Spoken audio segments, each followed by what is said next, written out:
할렐루야. 사랑하는 대강의 가족 여러분, 오늘 하루도 하나님의 말씀과 동행하는 삶이 되길 소망합니다. 오늘 함께 나눌 하나님의 말씀은 요한복음 11장 1절에서 10절 말씀입니다. 어떤 병자가 있으니 이는 마리아와 그 자매 마르다의 마을 베다니에 사는 나사로라. 이 마리아는 향유를 주께 붓고 머리털로 주의 발을 닦던 자요, 병든 나사로는 그의 오라버니더라.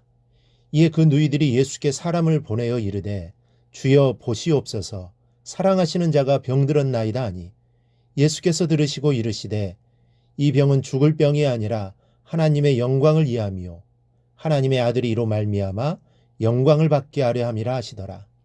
예수께서 본래 마르다와 그 동생과 나사로를 사랑하시더니 나사로가 병들었다함을 들으시고 그 계시던 곳에 이틀을 더 유하시고 그 후에 제자들에게 이르시되 유대로 다시 가자 하시니 제자들의 말하여 답비어 방금도 유대인들이 돌로 치려 하였는데 또 그리로 가시라 하나이까.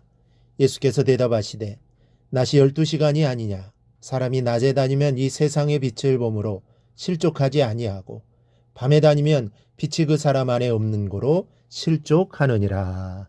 아멘. 오늘 본문 말씀 속에는 우리 삶 속에서 발생하는 고민이 그대로 실려 있습니다. 때로는 믿는 성도의 삶이 현실과 신앙의 관계에서 쉽게 설명되지 않는 것들이 있습니다. 마치 모순된 것처럼 느껴지는 삶의 부분이 있습니다. 먼저는 의인의 고난입니다. 구약의 선지자들이 고민하면서 하나님께 반문했던 질문이 있습니다. 하박국 선지자의 경우를 보면 악인들이 형통하고 오히려 의인들이 고난을 당하는 이유가 무엇입니까? 어찌하여 하나님은 잠잠히 계십니까? 이렇게 질문하는 것을 볼 수 있습니다. 이런 현상은 오늘날에도 계속됩니다. 악인은 형통하게 살고 의인이 고난을 당하는 현실을 보면서 우리는 고민하지 않을 수 없습니다. 하나님을 정말 잘 섬기는 성도들이 어려움을 당하며 사는 모습들을 보면서 우리는 고민하지 않을 수 없습니다. 본문을 보면 이 나사로라는 인물이 나옵니다. 그의 가정은 결손 가정으로서 매우 초라하게 살아가고 있었습니다. 식구라고는 누이 마리아와 마르다뿐이었습니다. 부모님도 없었습니다. 아마도 이들은 소년 소녀 가장으로 지금까지 살아왔던 것 같습니다. 그런데 불행하게도 그 집안의 기둥이었던 나사로가 병들어 죽어가고 있습니다. 불쌍한 가정에 더 큰 불행이 몰아쳤습니다. 그런데 더 고민되는 부분이 있습니다. 5절을 보니 예수께서 본래 마르다와 그 동생과 나사로를 사랑하시더니, 나사로는 주님이 사랑하시는 자였다는 사실입니다. 여기 사랑하시더니 라는 이 말은 미완료 시제로 되어 있습니다. 그래서 과거에 진행 중에 있던 동작이 아직도 완료되지 않은 채 계속되고 있음을 말합니다. 즉 예수님께서는 나사로와 그의 가족들을 과거는 물론 현재도 사랑하고 계신다는 것입니다. 그런데 여기에 문제가 있습니다. 왜 하필이면 악인이 죽은 것도 아니고 주님이 정말 사랑하시는 자가 병들어 죽어가야만 하냐라는 것입니다.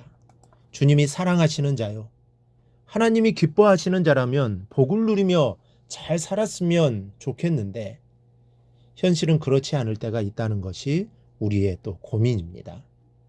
열심히 예배에 참석하고 힘을 다해 기도하며 신앙으로 살려고 애를 쓰지만 나에게 다가온 고난이 날로 커져갈 때가 있습니다.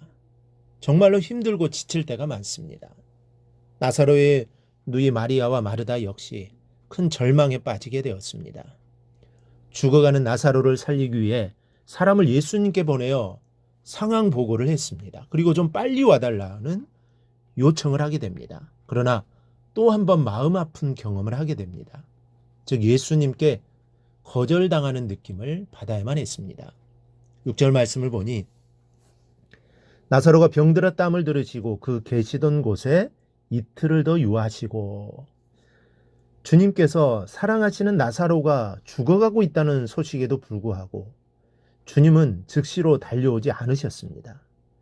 이틀 동안을 더 지체하셨습니다.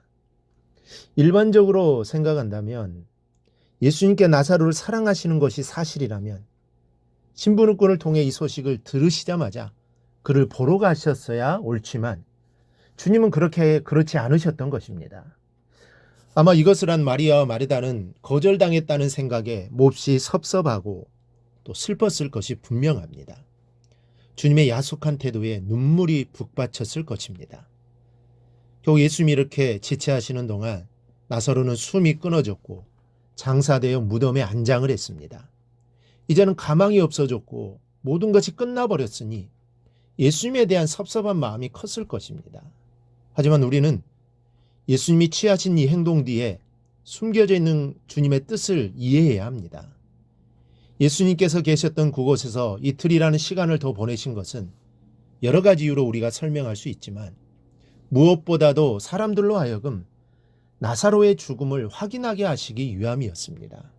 예수님은 나사로의 가족을 사랑하지 않으신 것이 아니라 앞으로 있을 일에 대한 보다 깊은 뜻을 가지고 기다리셨던 것입니다.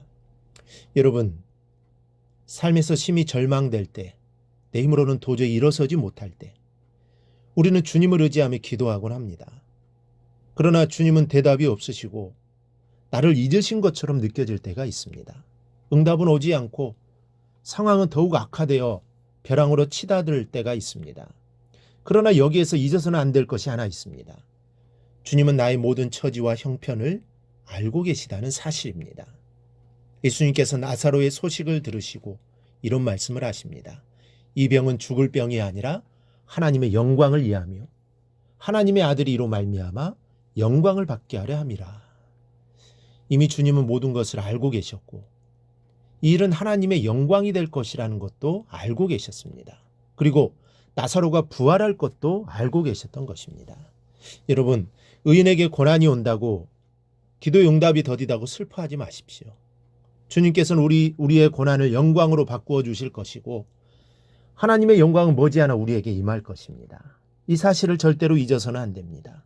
하나님이 나와 늘 함께 하실 것입니다. 힘들 때도 내가 괴로워할 때도 하나님은 함께 하십니다. 그 주님께 소망을 두고 살아가기를 주님의 이름으로 축원합니다. 오늘 묵상한 말씀을 굳게 잡고 삶으로 실천하며 살아내는 대강의 모든 성도들이 되기를 축복합니다.